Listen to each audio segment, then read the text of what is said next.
Rape, I hope आप सबने rape के बारे में तो सुना होगा, but have you heard of marital rape? Oh, sound strange right? So hi everyone, welcome back to explore literature. इस वीडियो के अंदर हम डिस्कस करने वाले हैं शशि देशपांडे की एक short story the intrusion, which is about marital rape.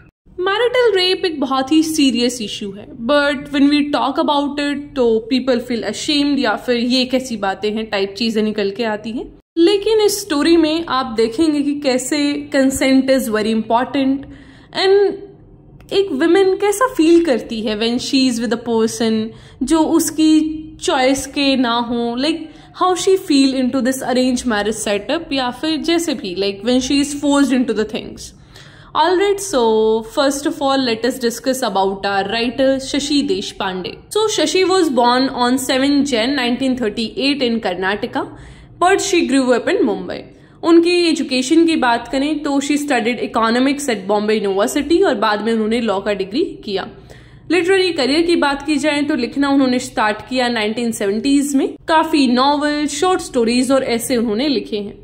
Themes की बात की जाए तो she explore the themes of women experiences, जहां पे वो सोसाइटी की बात करती हैं, फैमिली डायनेमिक्स की, आइडेंटिटी की और कॉम्प्लेक्सिटीज की बात करती हैं ह्यूमन रिलेशनशिप्स के अंदर। Alright, so this was all about our writer. Now let's start the story. तो हमारी कहानी में कैरेक्टर्स ज्यादा नहीं है, सिर्फ एक हस्बैंड और वाइफ है। Wife is the narrator of the story. कहानी शुरू होती है कोस्टल एरिया से, मतलब कि समुद्र किनारे के एक एरिया से। ये लोग जा रहे होते हैं, फिश की स्मेल आ रही है और बहुत भीड़ भीड़ी सी लेन्स है वहां पे। तो ये जो दोनों लोग हैं दे आर न्यूली मैरिड, ठीक है। तो ये अपने हनीमून के लिए आए हैं दिस सी वाले एरिया में। तो अब ये लोग अपने होटल की तरफ जा रहे हैं।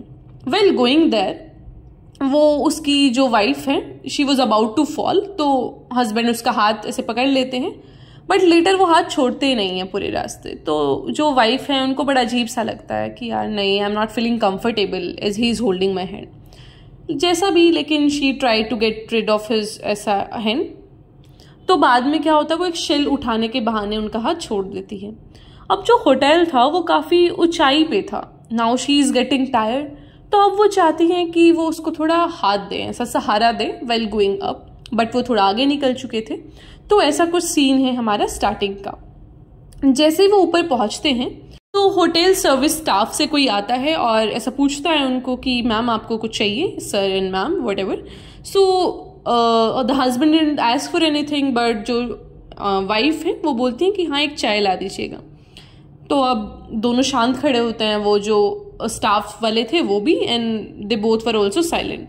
अब जो हस्बैंड है वो थोड़ा सा चुप्पी तोड़ते हुए बोलते हैं कि हाँ हम बहुत खुश नसीब हैं, हमें आपके होटल में रूम मिला। तो अब जो वाइफ है वो सोचने लग जाती हैं कि कैसी सी जगह है ये, क्या यहाँ पे कोई फैमिली आके रुकी होगी, कभी कभी कोई बच्चा यहाँ पे खेला होगा। तो ऐसी ऐसी बातें उसके दिमाग में चल रही हैं। उसके दिमाग में एक और चीज चल रही है कि ये जो बेडशीट है ना वो बहुत गंदी हो गई है। I should ask the staff member कि आप इस बेडशीट को चेंज कर दीजिए, लेकिन वो मन में सोचती है कि नहीं ऐसा नहीं बोल सकती मैं इसे, बहुत ऑकवर्ड सा लगेगा कि बाद में जाके ये सबको बताएगा कि she said something like that और सब हमारे ऊपर हंसेंगे, दे विल क्रैक जोक्स, ठीक है। तो इस तरीके से उसके दिमाग में कुछ चल रहा है। नाउ व्हाट हैपन कि वो अपनी शादी के बारे में सोचती है। वो सोचती है कि यार मेरे से तो किसी ने पूछा ही नहीं शादी के बारे में कि मुझे करनी है शादी, नहीं करनी है, ये इंसान मुझे पसंद है या नहीं है, किसी ने नहीं पूछा। और मैंने जब मेरे फादर से पूछा इस बारे में तो उन्होंने सिर्फ एक ही क्वेश्चन मेरे से ऐसा काउंटर में किया कि अगर शादी नहीं करनी तो क्या करना है। And she started asking herself कि हाँ मैं कर ही क्या सकती हूँ।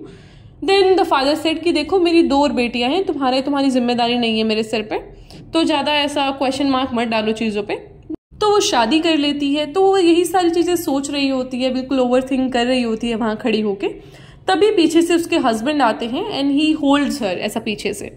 तो बहुत अनकंफर्टेबल हो जाती है एंड शी आस्क्ड हिम कि चलो बालकनी में चलते हैं, समुंदर देखते हैं, अभी इवनिंग टाइम है। तो ये दोनों चले जाते हैं, समुंदर देखने लग जाते हैं। तो वो उसको बोलती है कि यार हम बाहर चलते हैं ना समुंदर को देखने के लिए, वहां पे अच्छा लगेगा। तो हस्बैंड बोलते हैं कि नहीं रात होने वाली है, दिन में चलते हैं ना। अब वो जो वाइफ है उसको बहुत अजीब लग रहा है कि यार एक रात है बीच में, लाइक हाँ ये बोल रहे हैं कि हम सुबह चलेंगे वहां पे, but I have to spend a night with this man. तो उसको बहुत अजीब लग रहा होता है। देन व्हाट हैपन कि वो अनकंफर्टेबल तो है ही स्ट्रेंज प्लेस में एक स्ट्रेंज आदमी के साथ जिसको वो जानती ही नहीं है। तो अब उसके हस्बैंड चेंज वेंज करके आ जाते हैं and he asked her to also to change. तो अब क्या होता है कि वो बहुत अजीब सा तो बिहेव कर ही रही थी। अब हस्बैंड ने भी नोटिस कर ली थी ये चीज़। उन्होंने डायरेक्टली पूछ ही लिया कि भाई तुम इतना अजीब क्यों बिहेव कर रही हो, व्हाट इज़ दिस।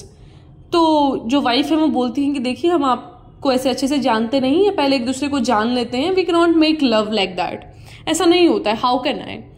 तो द मैन साइड की लेकिन हमारी तो शादी हो गई है ना, अब इसमें क्या तुम्हें इतना सोचने की जरूरत पड़ रही है।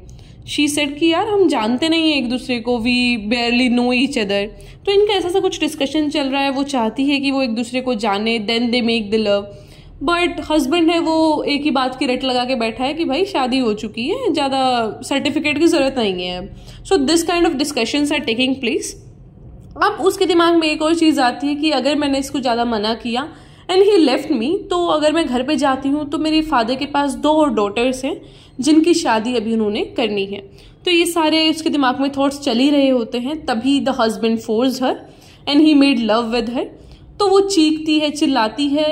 This was not because the man was making love with her, it was कि मेरा कंसेंट भी नहीं ले रहा ये आदमी, मेरे से एक बार पूछ भी नहीं रहा कि I am ready for this और नॉट। तो इसी के साथ हमारी कहानी खत्म हो जाती है। आई होप आपको पूरी स्टोरी समझ आई होगी। Now let's talk about the themes.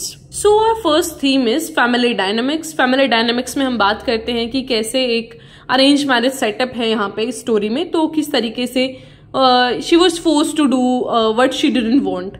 Then is power dynamics की एक मेल अपना डोमिनेशन शो कर रहा है एक वुमेन के ऊपर। Then are the gender roles and expectations कि एक औरत से क्या क्या एक्सपेक्ट किया जाता है, मैरिजेस, दैट सर्टिफिकेट की okay you can do whatever you want.